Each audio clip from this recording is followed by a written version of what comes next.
My girlfriend went on a work trip, but I found her at a concert with my best friend. I never thought I'd be the kind of person to post something like this, but here we are, a month later. I'm still trying to process what happened, and honestly, writing it down might be the only way to make sense of it. I'm a 29-year-old guy, and until recently, I thought I had my life pretty well figured out. I'd been dating my girlfriend, Rachel, for just over 2 years. She's 27, works in marketing, and from the moment I met her, I was drawn in. We met through mutual friends at a small house party. She had this way of laughing at things that made everyone around her smile, and I remember thinking that night I could fall for her. And I did. Then there's my best friend, Tyler. He's 30, and we've been inseparable since college. We were roommates, teammates, late-night diner regulars, you name it. We've been through breakups, job losses, family tragedies, and somehow came out closer each time. If I trusted anyone completely, it was him. One of the things I always appreciated was that Rachel and Tyler seemed to get along so well.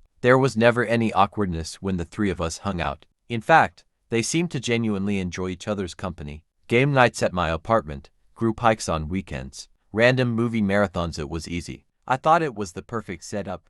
My partner and my best friend liked each other, and I didn't have to worry about any tension. Looking back, there were little moments that probably should have made me pause. Times I'd walk into a room and they'd quickly stop talking or texting. Inside jokes I wasn't in on. A few glances between them that I couldn't quite read. But every time my brain even hinted at jealousy, I shut it down. I told myself I was being paranoid, and I trusted them both too much to think otherwise. About 5 weeks ago, Rachel told me she had to go on a sudden work trip. She explained that a big client was flying into another city, and her boss wanted her there to help close the deal. It was supposed to be a 3-day trip. Leave Wednesday morning, come back Friday night. Nothing about it sounded unusual. She'd had last-minute projects before, and I even helped her pack her bag the night before. She mentioned she'd be in back-to-back meetings and might be hard to reach, but she promised to text me when she could. Wednesday morning, I kissed her goodbye at the door. She smiled, said she loved me, and promised to bring me back something from the trip. I went about my day as usual, went to work, came home, and cooked myself dinner. Around 9 p.m., I was sprawled out on the couch half watching YouTube videos when my phone buzzed with a DM from a mutual friend. There was no message, just a single photo. I opened it without thinking much, and my stomach instantly dropped. It was clearly taken at a concert, not just any concert, the exact one happening in our city that night. I knew because tickets had sold out months ago, and I'd actually thought about going. And there, in the front row, was Rachel, wearing the same jacket she'd left for her trip in that morning. Next to her, standing close enough that their arms touched, was Tyler. My first reaction was denial. This had to be an old photo. Maybe it was from years ago, before she and I met. But then I noticed the stage visuals and the background-specific graphics that I'd seen on the band's current tour ads. There was no mistake. This was live, happening right now, less than 10 miles from my apartment. To make sure I wasn't losing my mind, I went to the venue's Instagram page.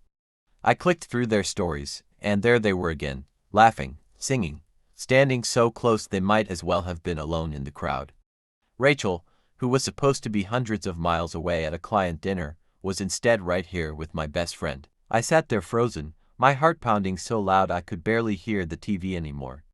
Tyler had told me earlier in the week that he might be busy one night but hadn't given details. Now I knew why. I didn't blow up. Instead, I sent Rachel a casual text, "Hope the work trip's going well."